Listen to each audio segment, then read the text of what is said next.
Hey everybody. Hey y'all. Today we're going to install Holley fuel pump and square body tank. If y'all been following along, it's our Squarebody LS swap project. Power tour build. Power tour, baby. But here's part number. I'll put it up on the screen too. 12-308 tank hanger for 73 to 87. Now, fun fact, 87 square bodies had fuel injection on them, but they were not 58 to 60 psi fuel injection that modern fuel injection uses. Oh, So, fun fact. just tidbit. But the rest of the square bodies didn't have fuel injection. Now, this pump, we'll go over this one. It doesn't have a return line, it just has a vent, which it has an internal regulator. So at 58 psi, when the pump makes, and I think this is a 255 liters per hour, I think. I'll put in the number in case I'm wrong, but I thought it was a 255. But it has internal regulator.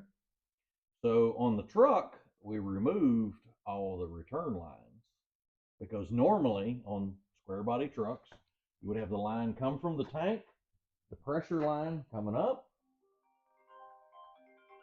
Hold, please. We will get right back. Hold. And we're back after our commercial break. Wasn't a commercial, but yeah, we had to take a break. Okay, so we got the pump, and you pop the little rubber cap off, and you put the filter sock on. And the filter sock has an alignment dowel. See it there? Alignment dowel on the pump. And you press it on. Let me grab a better hold. I don't want to shove on the sending unit.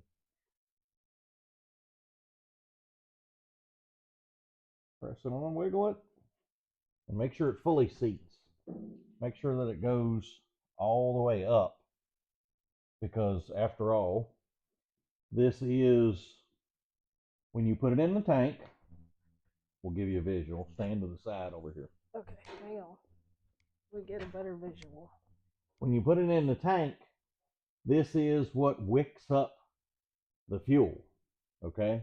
This is, don't ask me how the technology works, but it's kind of like if fuel touches any part of this, once it's all saturated, the pump can suck it up.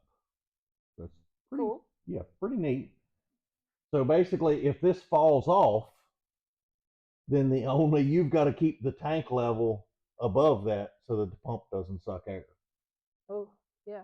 So basically, make sure, just grab a hold real good and make sure that is shoved as far as it can go all the way on there.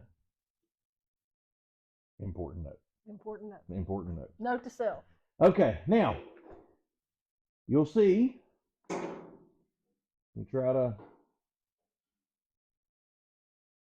shove that in. Notice how I didn't wad it up and shove it in there.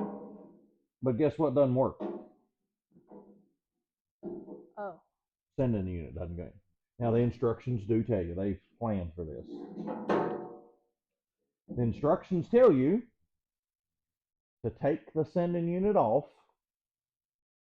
and it's a looks like a number 2-bit Phillips screwdriver. We will take those screws out, and you may want to step around the other side so they can actually see this. Okay.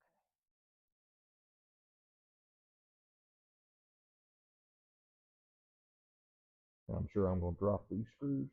Oh, please don't.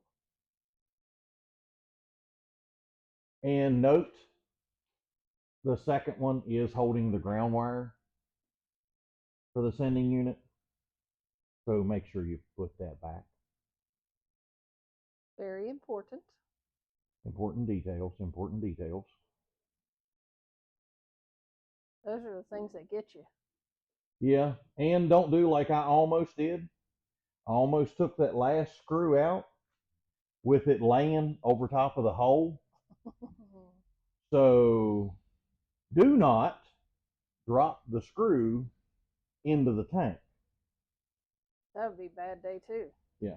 So basically what you want to do is take the float level, work it down in the tank,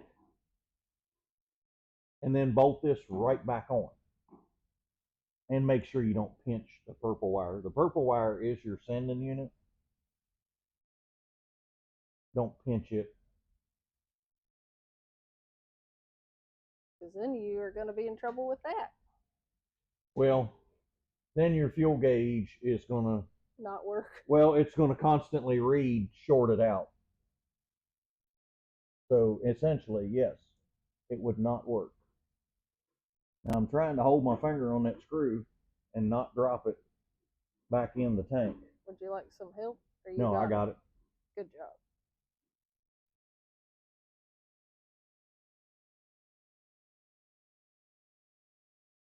Now I did exactly. Let me trade hands so you can see. I did exactly what I said not to do. And the purple wire wants to be in there, but you're going to have to hold it while you tighten it. Hold it out of the way.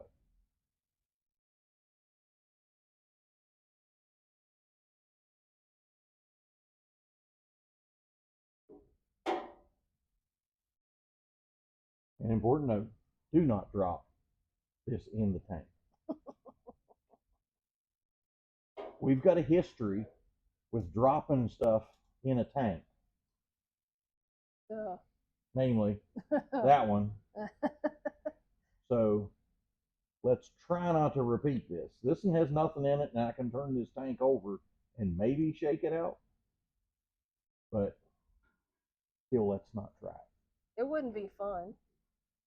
All right, let's make sure that the purple wire is out of the way.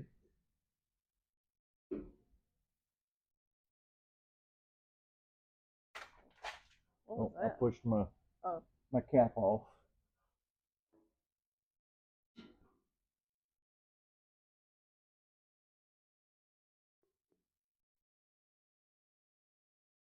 Like I say, make sure the purple wire is not captured in there, because it really, the way it's bent, it really wants to be in there.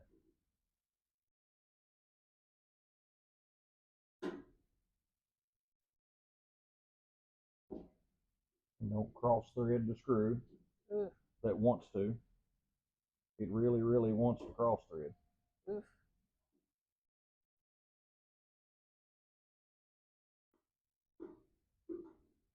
There we go. You got it. We're cooking with gas now. Cooking with peanut oil now. Okay. So both those are tightened up, and the ground wire is still on it, and the sending unit, the purple wire, is free. It is not pinched in there. That was the important note. Because I guarantee your fuel would not work. Your fuel gauge would not work. You do that. So, make sure you align it. My instructions were in the floor. We'll lay them there. We'll need them in a minute. They'll be important. Sure. They'll be important. Okay.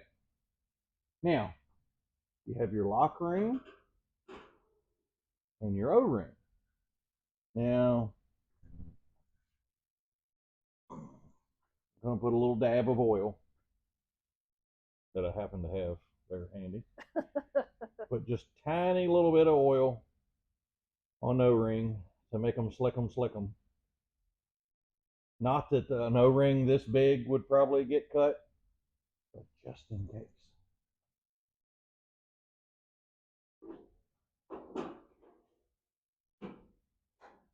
It will probably go on much easier.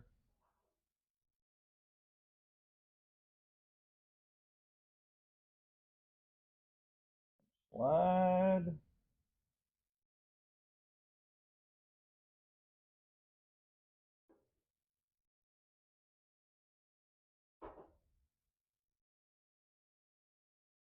And make sure I got my alignment right. look down in the tank.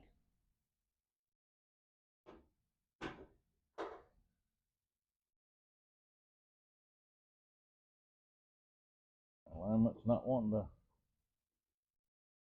Not wanting to tonight, is it? It is not wanting to line up here.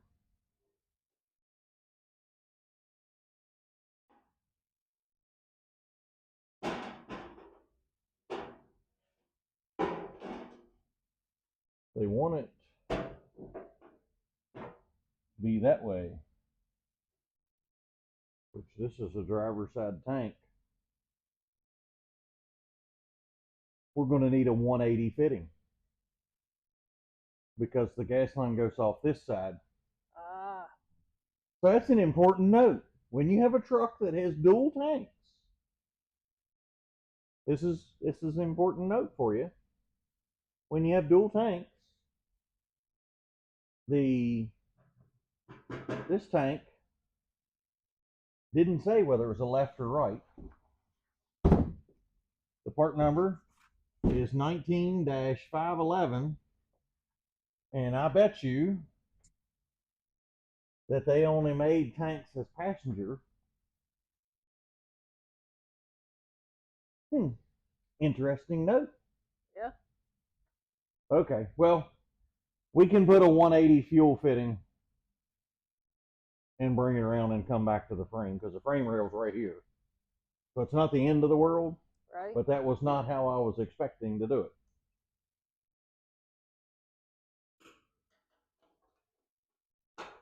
So then we put our little lock ring, and you'll see the tabs. You have to come over here and see it goes down like that. It slides under. Lay it down in there, and you start turning it, and see how it's going under. Oh, yeah. Each cam.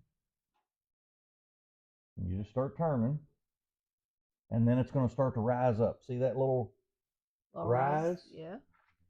What you do is you take you a hammer, and I've gotten in the habit of using the rubber hammer because I do it with tanks that have fuel in it. Well, sorry for the headphone users. Sorry, we'll mute that.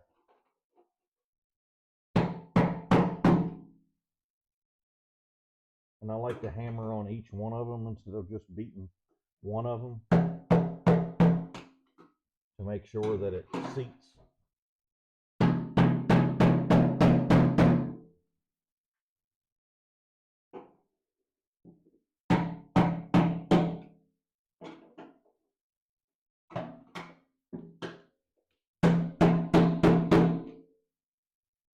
Nice.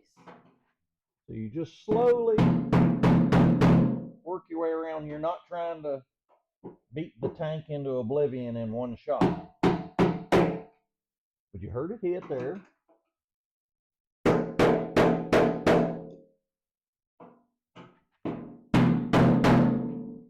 Okay. Got it? Yeah. And she is in there. Okay. Now, we will go over the wiring real quick before we end this video. The wiring schematic, we'll show it to everybody here. Okay. Now, here's your sending unit. You have the black and white, the purple, and the gray. Okay. The black, the solid black, is the ground for just the fuel pump. Okay. Okay. Now, the black with the white on it, the outside one here, is the ground for the gas gauge, the sending unit that we had to take loose, move, and put down the tank. This is the ground for your gas gauge. All right. The purple is the one, the sending unit that goes to the gauge in the truck.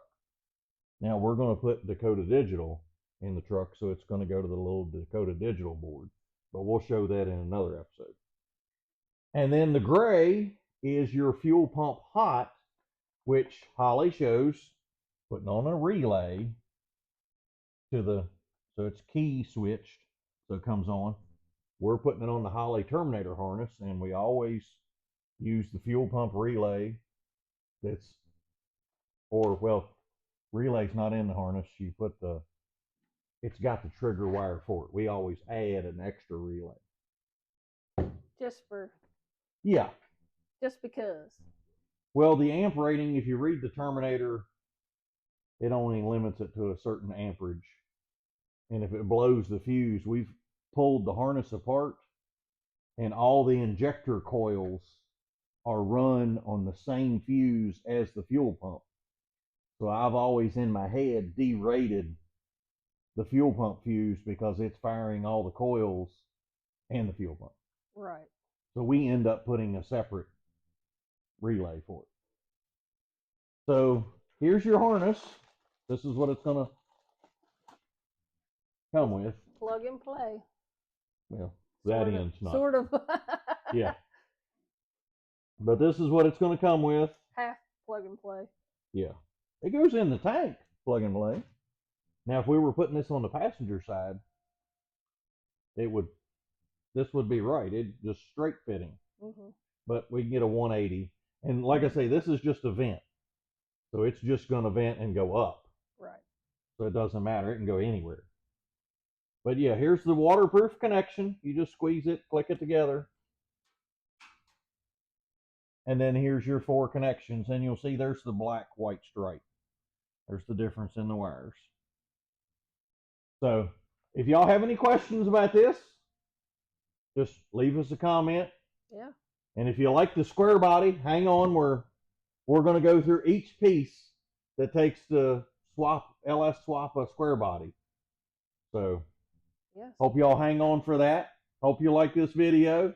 Please drop us a comment what you think we ought to do to the square body. Yeah, we like all your comments. And put in the comments whether you think we're going to make it by Power Torque. Yeah, yeah. And make sure if you haven't already, you like and subscribe. Yes. So, yeah. But we do love the comments. We read them all. Read every one of them. So, okay. How we end every one of our videos. Thank you, Lord. Thank you for today.